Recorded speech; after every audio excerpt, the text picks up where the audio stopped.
అధ్యాయము 7వ వాక్యాన్ని మనం చదువుకుందాం. మార్కు సువార్త 7వ అధ్యాయము 7వ వచనం. వారు మానవులు కల్పించిన పద్ధతులు దైవోపదేశములని బోధించుచు నన్ను వ్యర్థముగా ఆరాధించుదురు. చాలు. హల్లెలూయా.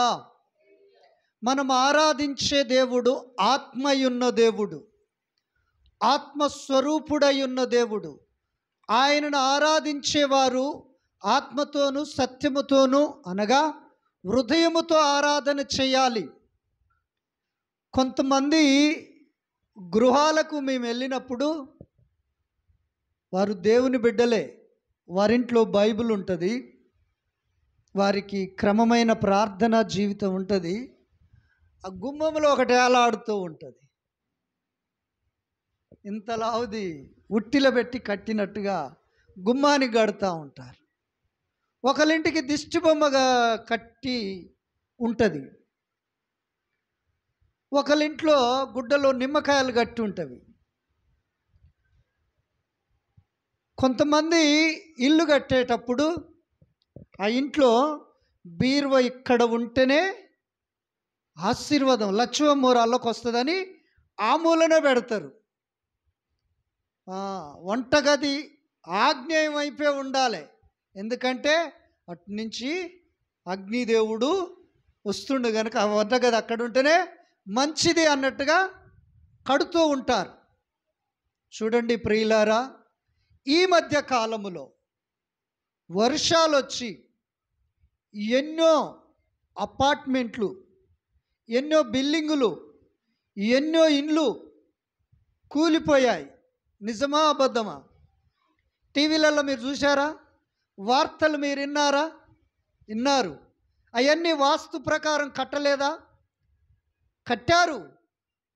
క్రైస్తవుడే వీనికి వాస్తు కావాలి. క్రైస్తవుడే అయ్యగారు మాత్రమేమో పెళ్లి చేయాలి, ఈయనేమో అక్కడికి వెళ్ళి ముహూర్తం పెట్టుకొని వస్తాడు. అయ్యగారు పలానా రోజున పలానా టయాన పలానా గంటలకు పలానా నిమిషాలకు మీరు పెళ్లి చేసేయాలి, అయ్యగారికి ఆర్డర్ వేస్తూ ఉంటాడు. అందుకనే ఇక్కడ ప్రభు అంటూ ఉన్నాడు, వారు మానవులు కల్పించు పద్ధతులు దైవోపదేశములని బోధించుచు వారు నన్ను వ్యర్థముగా ఆరాధిస్తూ ఉన్నారు. నా ప్రియ దేవుని సంగమా, సంఘబిడ్డలారా, క్రీస్తు రక్తముతో కడగబడిన నీవు, దైవజనుడైన పౌలు చెప్పుతూ ఉన్నాడు ఒక మాట. 1 తిమోతి పత్రిక 4వ అధ్యాయము 5వ వాక్య భాగాన్ని ఎవరైనా చదువుతారా? త్వరగా. 1 తిమోతి 4వ అధ్యాయము 5వ వాక్యాన్ని చదవండి. ఏలయనగా దేవుని వాక్యము వలనను ప్రార్థన వలనను పవిత్రపరచబడుతున్నది. చాలు. హల్లెలూయా. క్రైస్తవుడికి ఉండవలసిన నిరీక్షణ, విశ్వాసము, నమ్మకము, దృఢ సంకల్పం ఏందయ్యా అంటే, నువ్వేదో కడితే అక్కడ నీకు శుభము జరుగుతుందని కాదు, నువ్వేదో చేస్తే అక్కడ నీకేదో కలుగుతుంది అనేది కాదు. కానీ నీవు మొదటిగా ప్రార్థన, రెండోదిగా వాక్యము, దీని ద్వారాగా అక్కడ దోషమున్నా, అక్కడ శాపమున్నా, అక్కడ పాపమున్నా, అక్కడ అపవిత్రత ఉన్నా, అక్కడ దరిద్రత ఉన్నా, అక్కడ రోగమున్నా, అక్కడ లేమిడి ఉన్నా, అక్కడ భయంకరమైనది ఈ లోకములో ఏ దుష్ట దురాత్మ ప్రభావములు ఏలుబడి చేస్తున్నా, నువ్వు ఈ రెండిటితో ముందుకు సాగితే అక్కడ దేవుని ఆత్మకార్యాన్ని నువ్వు కనులారా చూస్తావు. మీరు నమ్మండి, నమ్మకపోండి, మా 3 పిల్లలకు ఓ చిటికేసేది తెలవదు, అరికాల్లో కానీ అరిచేతిలో ఇంత మసిబూసేది తెలవదు. తల్లి అయిని వాళ్ళు ఏం చేస్తారు?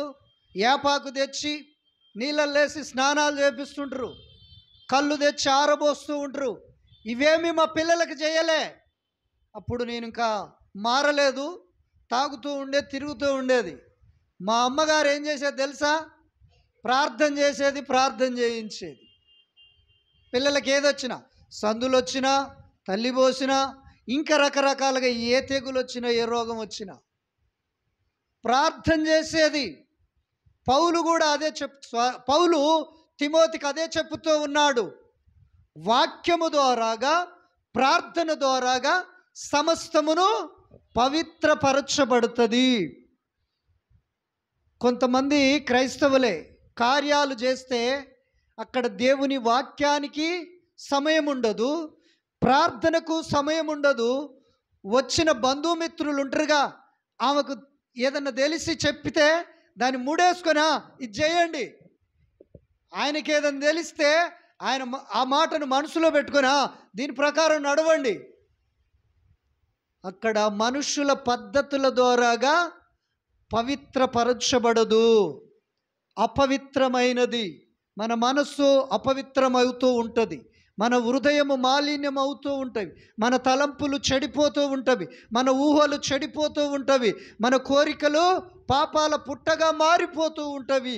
ఇవన్నీ పరిశుద్ధముగా, పవిత్రముగా మార్చబడాలంటే నీ బ్రతుకులో, నా బ్రతుకులో వాక్యం ఉండాలి, ప్రార్థన ఉండాలి. అప్పుడు మన ఇల్లు, మన పిల్లలు, మన ఒళ్ళు, మన హృదయము అంతా పవిత్రముగా మార్చబడుతుంది. ఏదో ఆ రోమన్ క్యాథలిక్ అది చెప్పారు, సిఎస్ఐ వాళ్ళు ఇది చెప్పారు, ఇంకొకరు బాప్టిస్ట్ వాళ్ళు ఇది చెప్పారు, ఐపీసీ సంఘం వాళ్ళు ఇది చెప్పారు. డినామినేషన్లు కాదు, పరిశుద్ధ గ్రంథమైన బైబిల్ ఏం చెప్తుంది, నువ్వు అది చేయాలి. నేనేదో చెప్పినా నేను చెప్పింది కాదు, నేను చెప్పింది బైబిల్లో ఉందా, రైట్, ముందుకు సాగు. నేను చెప్పింది బైబిల్లో లేదా, డౌట్ ఉంటే నన్ను అడుగు. ఒకవేళ నీ ద్వారాగా నేను సర్చ్ చేయబడతానేమో. ఎందుకంటే నాకు తల్లి తెలుసు, ఆ తల్లి బాగా ప్రార్థన పరురాలు. దేవుడంటే అమితముగా ఆమె ప్రేమిస్తుంది. కానీ ఆమెకు బలహీనత ఉంది. ఏందో తెలుసా? రాఖీ పండుగ వస్తే పిల్లలతో రాఖీలు కట్టించడం. నేను చెప్పాను, ఈ పండుగ మనకు సంబంధించినది కాదు, ఇది ఒక దేవతకు సంబంధించింది, ఇది విగ్రహారాధనతో సమానము. నిజ క్రైస్తవుడు ఆ పని చేయకూడదు అన్నాను. మా అక్కకు, మా చెల్లెకు అదే చెప్పాను. మీరు నాతో మాట్లాడకపోయినా పర్వాలేదు, నేను రాగి గట్టించుకోను, రావద్దు. లేలుయా, దేవునికి స్తోత్రం. ఓ 2-3 సార్లు వాళ్ళు ఏదో కట్టించుకుంటాడేమో ట్రై చేశారు. నేను మొహమాటం లేకుండా ఖచ్చితంగా చెప్పేశాను. అంతెందుకు, మన మధ్యలో ఒక సాక్ష్యం ఉంది. ఎందుకండి దేవునికి? దేవుడు కోరుకుంటాడా అండి? ఇవి రావు అని తెలిస్తే నువ్వు ఇస్తావా? నీ మనస్సాక్షి మీద చేసుకొని చెప్పండి, ఇది మళ్ళీ తీసేసిన తర్వాత మొలవదు అని నీకు తెలిస్తే ఇయ్యగలవా? నీ మనసు ఒప్పుకుంటుందా? నీ ఇంటి వారు ఒప్పుకుంటారా? నా దేవునికి నీ హృదయము కావాలి, నా దేవునికి నీ హృదయం అవసరము. నీ ఆచారాలు కాదు, నీ సాంప్రదాయాలు కాదు. గనుక నా ప్రియమైన దేవుని బిడ్డలారా, మానవులను కల్పించే కల్పనలతోటి మనం ముందుకు ఆత్మీయతను కొనసాగించకూడదు. వ్యర్థమైన ఆరాధనలతో మనము దేవుణ్ణి ముడిపెట్టకూడదు. 6వ వచనంలో అదే అంటాడు, వీరి హృదయాలు నాకు దూరముగా ఉన్నవి. చదవండి. ఈ ప్రజలు పెదవులతో నన్ను గనపరుచుదురు గాని వారి హృదయము నాకు దూరముగా ఉన్నది. నీ హృదయములో మానవులు కల్పించే పద్ధతులు కాదు ఉండవలసింది, మానవును పెట్టిన ఆచారాలు కాదు నీకు ఉండవలసినది. నా దగ్గరకు ఒక ఆయన వచ్చాడు, నా బిడ్డకు నువ్వే లగ్గం కూట రాయాలి అని వచ్చాడు. మీరే మాకు ప్రదానం చేయాలన్నాడు. మనమే చేసామా? ప్రతానం చేసామనుకుంటా. నేను లగ్గం కూడా రాసిచ్చిన తర్వాత ఆయన ఇది పట్టుకొని పోయి బాపనాయన దగ్గరికి వెళ్ళాడు. ఆయన చూశాడు, మంచి ముహూర్తమేనయ్యా అంటే వీళ్ళకు నమ్మకం చాలక దైవ సేవకుడు ఏమి చేయడు. యేసే కాళ్ళ దగ్గర మోకరించి, ప్రభువా వారు కార్యం చేసుకుంటారట, మరి ఏమంటావంటే మనసులో ఏదో ఒకటి ప్రేరేపిస్తాడు, దాన్ని బట్టి చేస్తాడు. అంతేకాని చూడండి, కొంతమంది ఈ రోజున స్థితి బాగలేదంటూ ఉంటారు.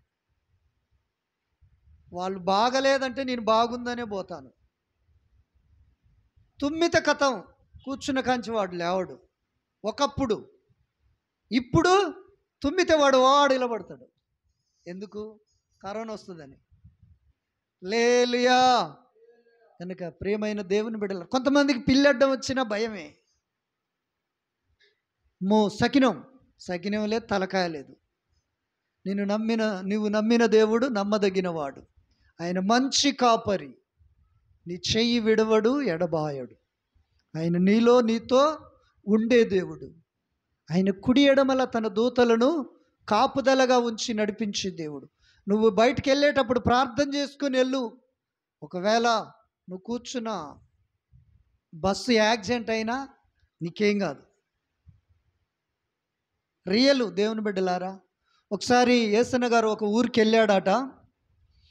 ఆ నైటు అక్కడే ఉండాల్సి వచ్చింది, బస్సు సౌకర్యాలు లేక.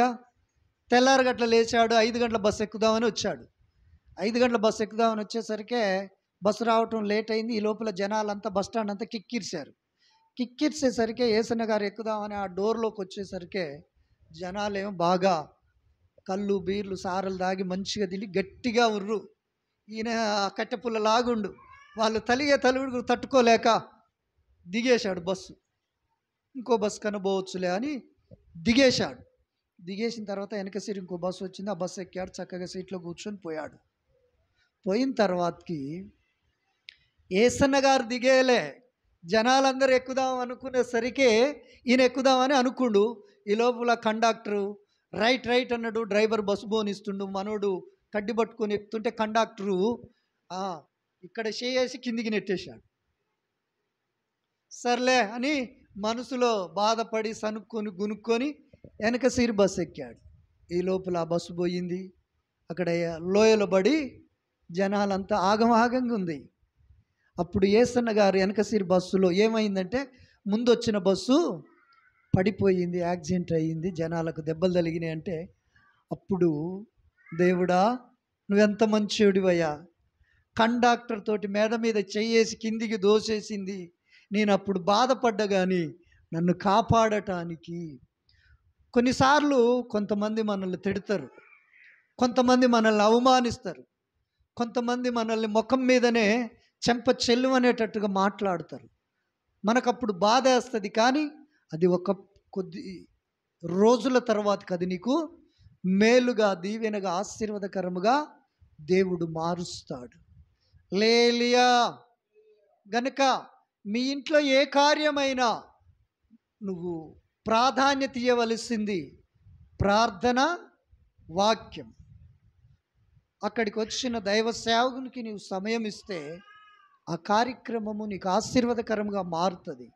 మానవులు వచ్చి అరే వీళ్ళింట్లో పెళ్ళి అవుతుందిగా, తోరణాకు కట్టలేదు కదా అని ఒకడంటాడు.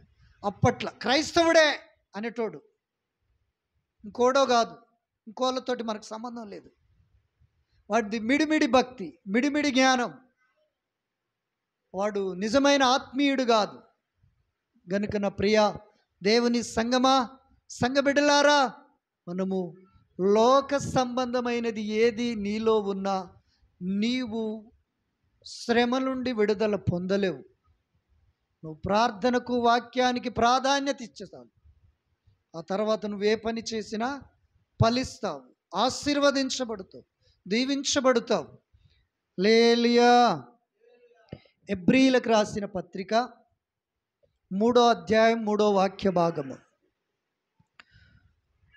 హెబ్రీయులకు రాసిన పత్రిక 3వ అధ్యాయము 3వ వాక్యము. ప్రతి ఇల్లును ఎవడైనను ఒకని చేత కట్టబడును, సమస్తము కట్టినవాడు దేవుడే. హల్లెలూయా. ఈ బిల్డింగు ఒక మేస్త్రి చేత కట్టబడుతుంది. మన ఇల్లు ఒక తాపే మేస్త్రి ద్వారాగా కట్టబడుతుంది. కానీ భూమికి పునాదులు వేసినవాడు, సముద్రానికి ఎల్లలు ఏర్పరిచినవాడు, ఆకాశ నక్షత్రాలను మా ఆకాశములు కలగచేసినవాడు, నేలమట్టిని తీసి బొమ్మను చేసి బొమ్మలో జీవవాయువు ఊదగా నరుడు జీవాత్మాయను. నిన్ను నన్ను తల్లి గర్భములో రూపించినవాడు, సమస్తమును కలగచేసినవాడు దేవుడే. ఆయన చేత నీవు కట్టబడితే నీకు తిరుగుండదు. దేవుడే నిన్ను కట్టినట్లయితే నీ శత్రువైన సాతాను నిన్ను నాశనము చెయ్యలేదు. దేవుడు కట్టలేదనుకో, నిన్ను ఎవరైనా, నీ శత్రువైన, నీ పగవారైనా, నీ పాలివారైనా, నీ తోడబుట్టిన వారైనా, ఇరుగు పొరుగు వారు ఎవరైనా నిన్ను నాశనము చేయగలరు. దేవుడే గనుక నిన్ను కడితే, సమస్తమును కలగచేసిన వాడే గనుక నీలో ఉంటే నీకే కీడు రాదండి. ఆ కీడులో ఒకవేళ కీడొచ్చినా కీడులో నేను కొట్టుకుపోము, తప్పించబడతాం. ఆమేన్, హల్లెలూయా.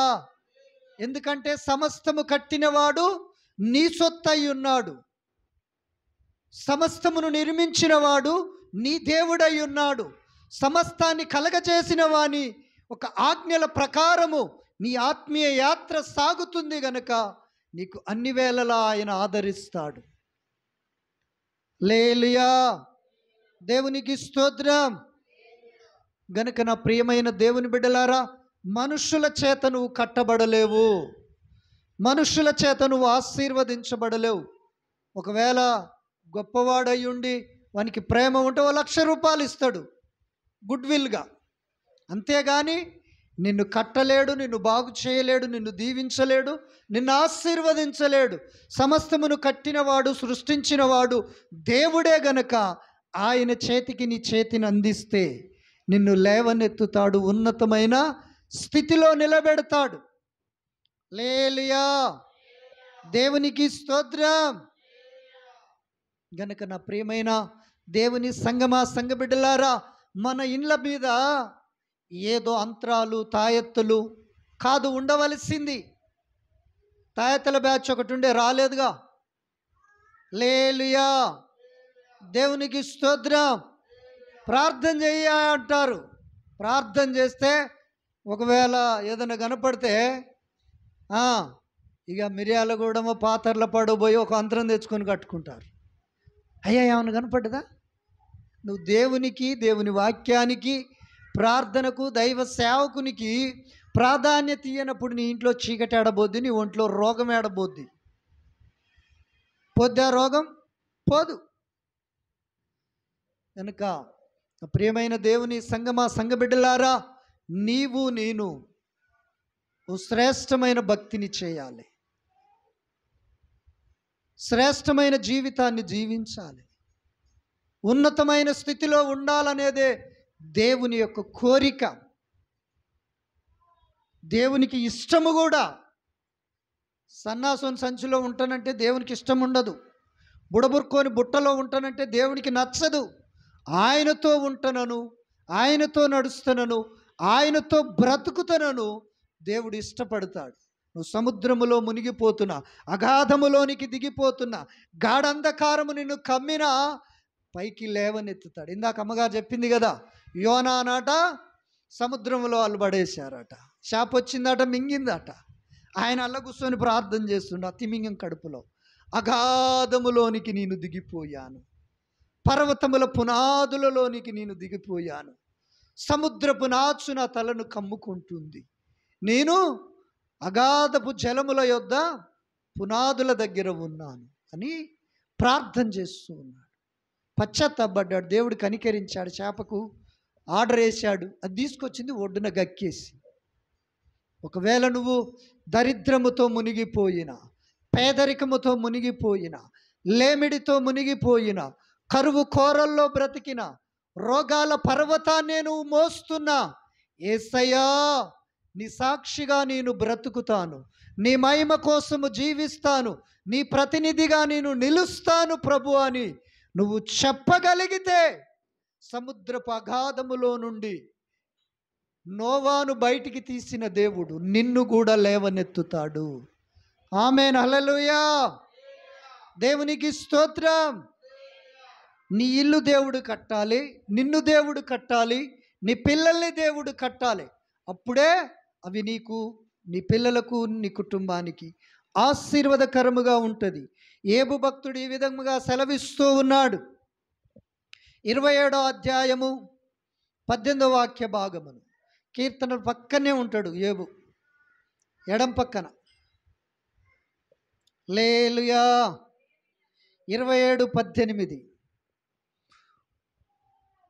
పురుగుల గూళ్ళ వంటి ఇండ్లు వారు కట్టుకొందురు, కావలివాడు కట్టుకొను గుడిసె వంటి ఇండ్లు వారు కట్టుకొందురు. హల్లెలూయా. ఈ మాట యోబు చెప్పటానికి తన జీవితంలో అద్భుతమైన కృపను దేవుడి దగ్గర అతడు పొందాడు.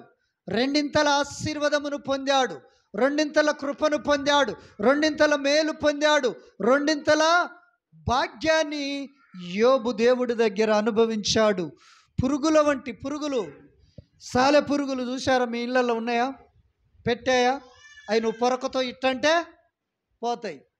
మనకు ఎంతోమంది బిడ్డలు కనపడుతూ ఉంటారు.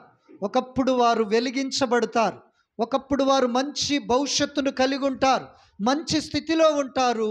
కొద్ది రోజుల తర్వాతకి సాలెపురుగు గూళ్ళు వలె వారి పిల్లలు కనుమరుగైపోయి ఉంటారు. ప్రియులారా, మనుషులు కట్టుకునేది సాలెపురుగు గూళ్ళ వంటివి, గుడిసెల వంటిది. సార్వభౌమ అధికారానికి నీ ఇంటిని, నీ పిల్లలను, నిన్నును, నీ భర్తను, నీ భార్యను, నీ తల్లిదండ్రులను, తోడబుట్టిన వారిని అప్పగించినట్లయితే వారిని దేవుడు కడతాడు. వారు ఇహమందు పరమందు వారు స్థిరులై ఉంటారు. ప్రియులారా, నీవు ఒకవేళ నీ కుమారుణ్ణి నీ తెలివితో చదివించవచ్చు. వాడు లాస్ట్కి ఏ జాబు రాక ఆటో దోలుకుంటాడు.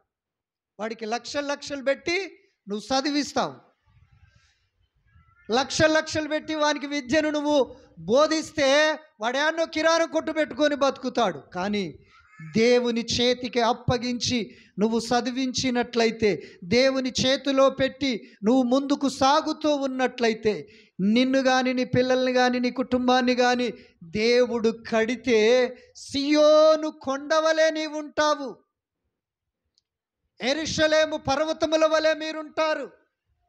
ఇశ్రాయేల్ దేశానికి గొప్ప భాగ్యం ఏంది తెలుసా? ఆ దేశము చుట్టూ పర్వతాలే ఉంటవి, మధ్యలో ఇశ్రాయేల్ దేశం ఉంటుంది. శత్రువులు ఆ దేశం మీదకి వెళ్ళలేరు, వెళ్ళినా గెలవలేరు. ఇప్పటికీ ఇశ్రాయేల్ దేశము, ఇంకా ఆమాస, లెబానోన్ దేశము యుద్ధాలు జరుగుతూనే ఉన్నవి. మనకు తెలియని విషయం ఏంటంటే, మనం మంచిగానే ఉన్నాం కనుక ఏది లేదులే దేశం మీద అనుకుంటున్నాం, కానీ యుద్ధాలు జరుగుతూ ఉన్నవి. అక్కడ అన్ని గృహాలన్నీ, అపార్ట్మెంట్ల మీద బాంబుల దాడులు జరుగుతూ ఉన్నాయి, కూలిపోతూ ఉన్నాయి. ప్రియులారా, కనుక దేవుడే నిన్ను నన్ను కడితే, ఆయనలో స్థిరపరిస్తే నువ్వు ఎలాగుంటావో తెలుసా? ఖర్జూరపు మట్ట వలె నువ్వు మువ్వు వేస్తావు, లెబానోను పర్వతము వలె స్థిరముగా ఉంటావు. హల్లెలూయా. మనుషుల పద్ధతులు ఏవి నీలో ఉంటే దేవుని ఆశీర్వాదము నీ ఇంటికి రాదు. మనుషుల ఆచారాలు నీకు ఉంటే దేవుని దీవెన నువ్వు అందుకోలేవు. మానవులు కల్పించినవి దైవోపదేశములని బోధిస్తూ ఉంటారు. ప్రియులారా, వాస్తు అంటారు. వాస్తులో ఉన్నంత దరిద్రం ఇంకెక్కడ లేదు. వాస్తును చూసే క్రైస్తవుడే కాదు, భూమి మీద ఎన్నో ఇండ్లు వాస్తు చూసి కడుతున్నారు. వారి ఇళ్లలో అకాల మరణాలకు ఎంతోమంది చనిపోతూ ఉన్నారు. నువ్వు వాస్తు చూసే కట్టావు కదా, ఎందుకు చనిపోయాడు అని నువ్వు అడుగు. వాడికి ఆలోచన రాదు. ఆ కారణం ఇంతేలే అనుకుంటాడు. దేవుడు చంపేవాడు కాదు, బ్రతికించేవాడు. దేవుడు దరిద్రములో విడిచిపెట్టేవాడు కాదు. నీవు ధనవంతునిగా చేయటానికి ఆయన దరిద్రుడిగా ఈ లోకానికి వచ్చి పశువుల తొట్టిలో ఆయన ప్రవలించి ఉన్నాడు. ఆకాశ పక్షులకు గూళ్ళున్నవి, నక్కలకు బొరియలున్నవి, మనుష్య కుమారునికి తలవాల్చుకున్నటకు స్థలము లేదు. నీకు స్థలం ఇవ్వటం కోసమే ఆయన ఈ లోకములో దరిద్రుడిగా జీవించాడు. ప్రియులారా, ఇప్పటి వరకు మానవులు కల్పించే పద్ధతులు, దైవోపదేశములను నువ్వు ముందుకు వెళ్ళినట్లయితే వాటిని విసర్జించు, వాటిని మానుకో, వాటికి గుడ్ బై చెప్పు. ప్రార్థనకు, వాక్యానికి ప్రాధాన్యత. నీ బ్రతుకులో దేవుని ఆశీర్వాదము ధ్వజమెత్తబోతూ ఉంది. ఆమేన్, హల్లెలూయా, స్తోత్రం. యోబు పుస్తకము 8వ అధ్యాయము 14-15 వచనాలు చదువుదాం. యోబు గ్రంథం 8వ అధ్యాయం 14-15. అతని ఆశ భంగమగును, అతడు ఆశ్రయించినది సాలెపురుగు పట్టే. అతడు తన ఇంటి మీద ఆనుకొనగా అది నిలవదు,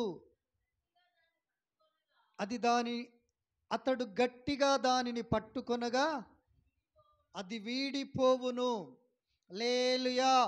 ఒక వ్యక్తి నా ఇల్లు చాలా గట్టిగా ఉండాలని కిందికి బాగా లోతుగా బునాది తీసి అక్కడి నుంచి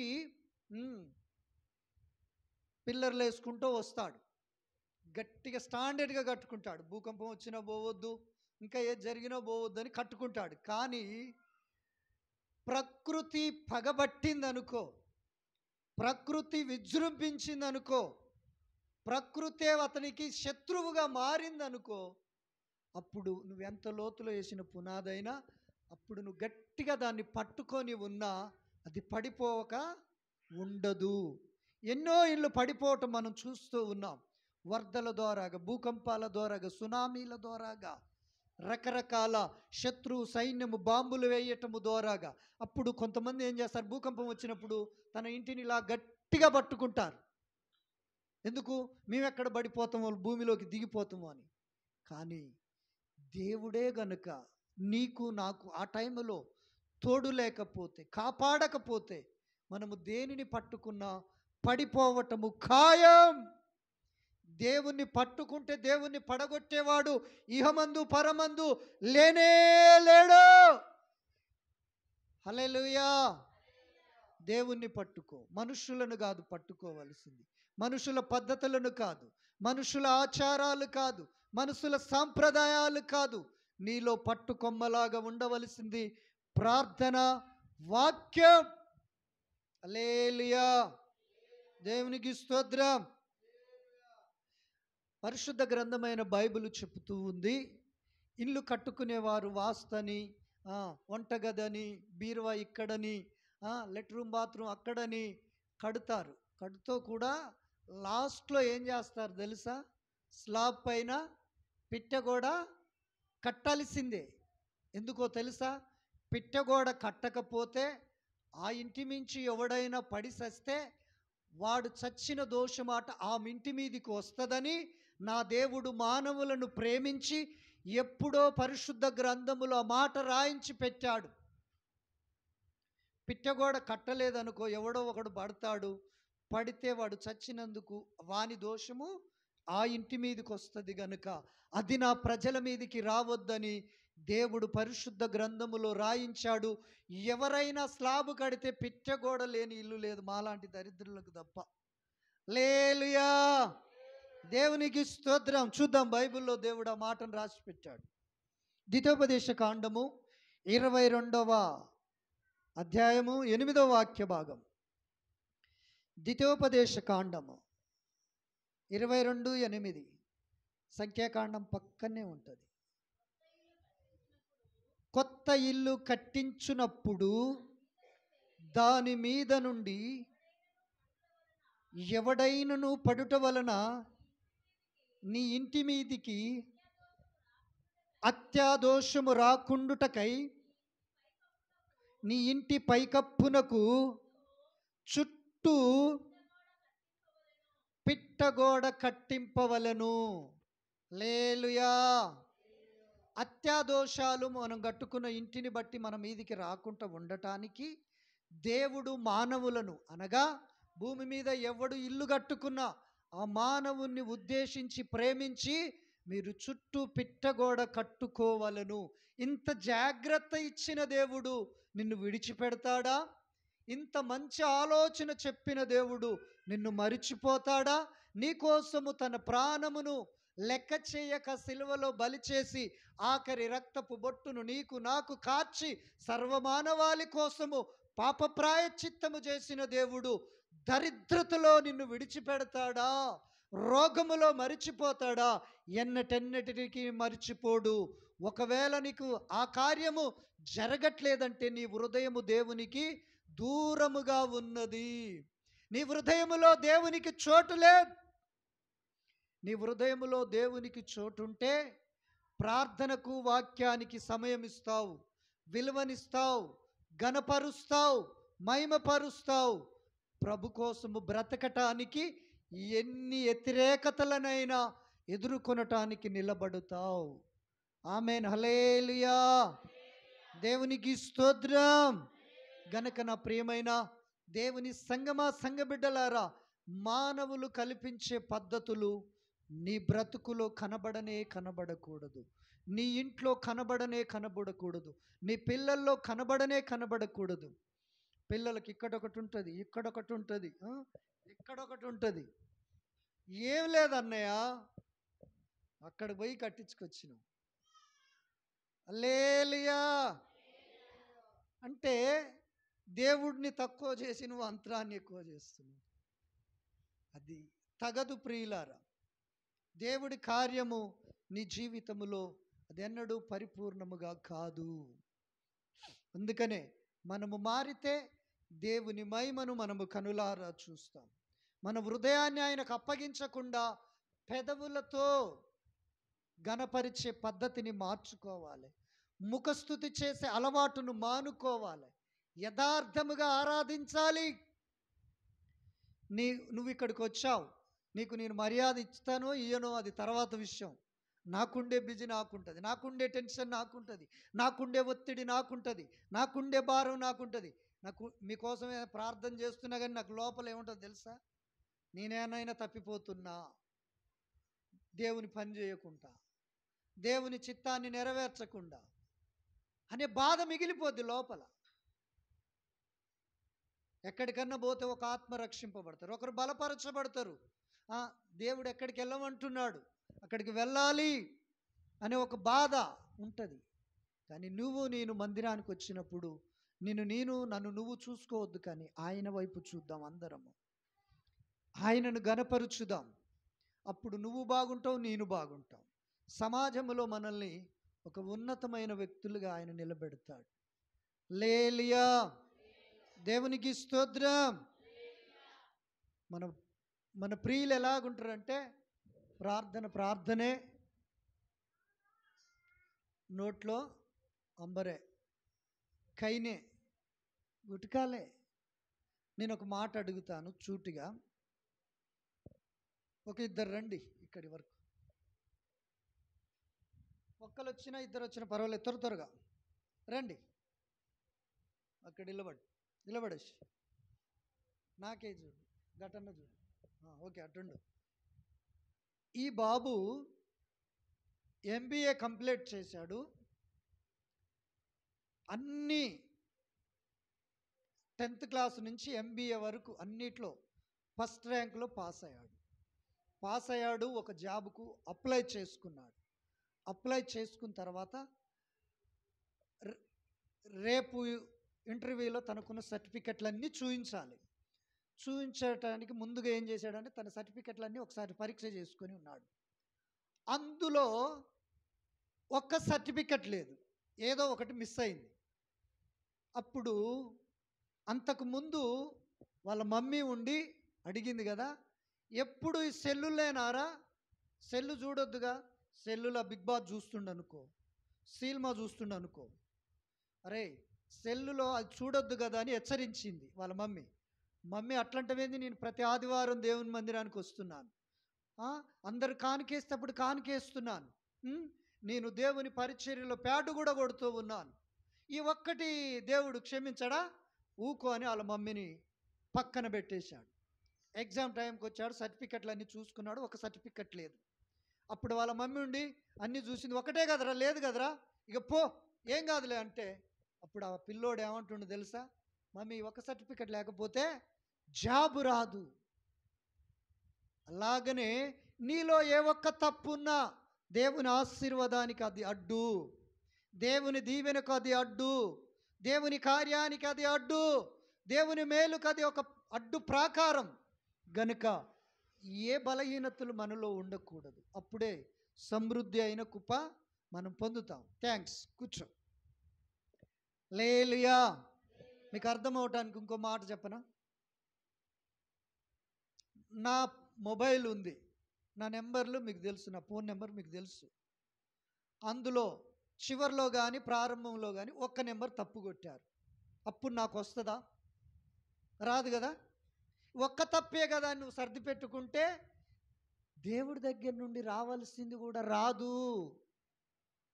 ఇదొక్కటే తప్పు కదా, నువ్వు శబాస్రా, నువ్వు ఉపవాసం ఉంటావు, దశంభాగం ఇస్తావు, కానుకేస్తావు, మందిరానికి వెళ్తావు, అన్ని పనులు చేస్తావు అని నువ్వు భుజాన్ని తట్టుకున్నా ఒక్క నెంబర్ తప్పు కొడితే నాకెట్లా ఫోన్ రాదో, దేవుడి దగ్గర నుండి రావాల్సింది నీకు రాదు. మీకు అర్థమయ్యేటట్టు ఇంకోటి చెప్పనా? అకౌంట్ ఉంది మీకు, ఏటీఎం ఉంది మీకు,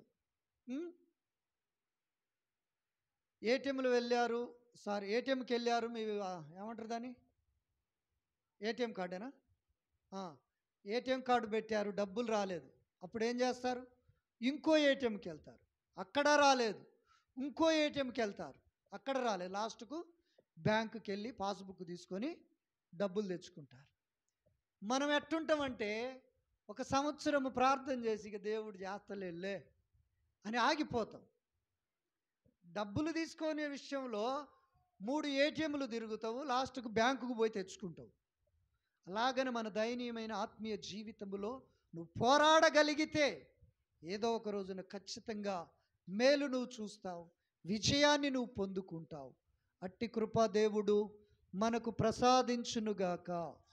ఈ మాటలు దేవుడు మనకును మన కుటుంబాలకు, పరిచర్యకు, సమస్త ప్రజలకు ఆశీర్వాదకరముగా మార్చునుగాక. ఆమెన్.